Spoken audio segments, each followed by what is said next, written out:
ready to take the oath, Mr. President? Will you raise your right hand and repeat after me? I, William Jefferson Clinton, do solemnly swear. I, William Jefferson Clinton, do solemnly swear that I will faithfully execute the office of President of the United States that I will faithfully execute the office of President of the United States and will, to the best of my ability, to the best of my ability, preserve, protect, and defend the Constitution of the United States. Preserve, protect, and defend the Constitution of the United States. So help me God. So help me God. Good luck.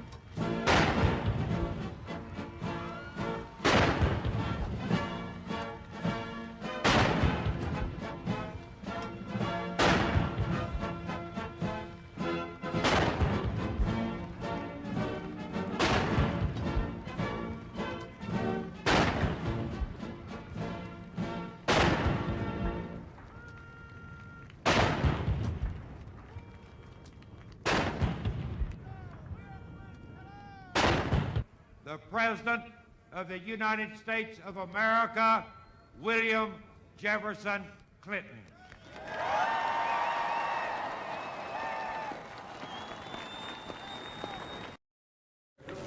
My fellow Americans, this evening I want to speak with you about an attack by the government of Iraq against the United States and the actions we have just taken to respond.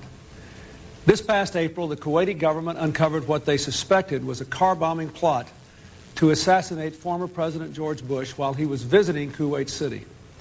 The Kuwaiti authorities arrested 16 suspects, including 2 Iraqi nationals. Following those arrests, I ordered our own intelligence and law enforcement agencies to conduct a thorough and independent investigation.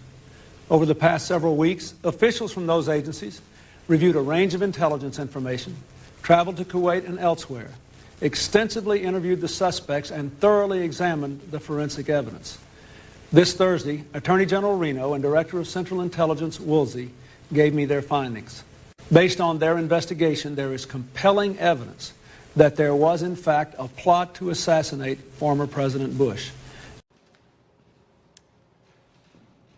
My fellow Americans, tonight I want to speak to you about what the United States will do with our friends and allies to degrade and ultimately destroy the terrorist group known as ISIL.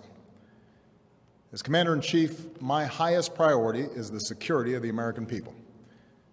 Over the last several years, we have consistently taken the fight to terrorists who threaten our country. We took out Osama bin Laden and much of al-Qaeda's leadership in Afghanistan and Pakistan. We've targeted al-Qaeda's affiliate in Yemen and recently eliminated the top commander of its affiliate in Somalia. We've done so while bringing more than 140,000 American troops home from Iraq and drawing down our forces in Afghanistan, where our combat mission will end later this year. Thanks to our military and counterterrorism professionals, America is safer. Do you think if he withholds his support until the convention, that will hurt your chances in November, should you be the nominee? I don't have any reason to believe that. I know when I dropped out in early June, I immediately endorsed Senator Obama. We had differences in our campaign. We had differences on issues. We had run a really tough race all the way to the end. But I endorsed him. I began working for him. And of course, we talked about the platform. We talked about the convention. He asked me to nominate him at the Denver convention. So, you know, we went through some of the same process. And in fact, I think when I dropped out, the polling was that 40% of my supporters said they would not support Senator Obama. Thankfully, the vast majority of them did.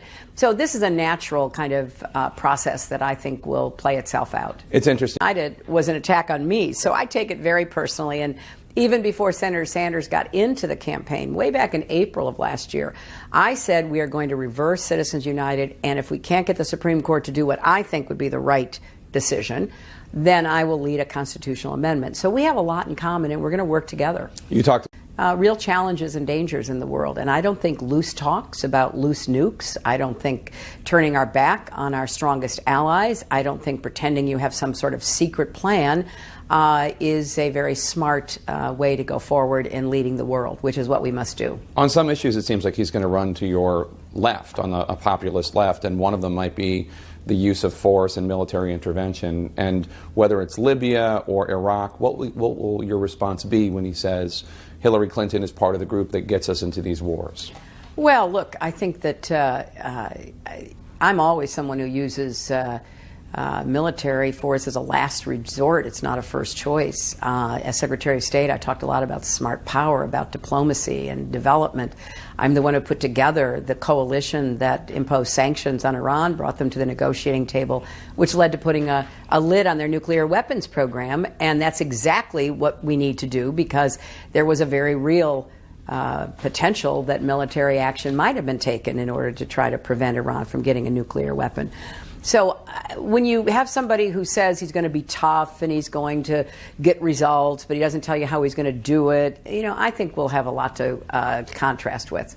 He also said that if you were a man, you would be at 5% in the polls. What did you think when you heard that? I don't respond to his attacks on me. I think it's kind of silly. I was elected to the Senate twice from New York. I was someone who got more than 18 million votes the first time I ran. I now have 2 million more votes than Donald Trump has, more than 12 million votes to his 10. So it doesn't really square with reality. What I worry about is the way he attacks all kinds of groups of people.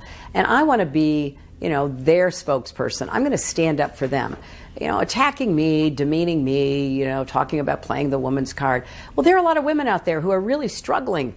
Women working on minimum wage, women not being paid fairly, women trying to balance family and work and finding it really, really hard.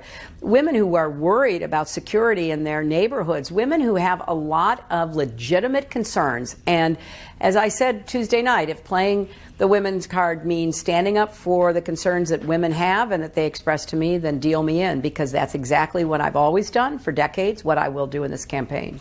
He has taken politics to a new place with his negative branding of people, whether it's saying Jeb Bush is low energy or talking about Lion Ted Cruz.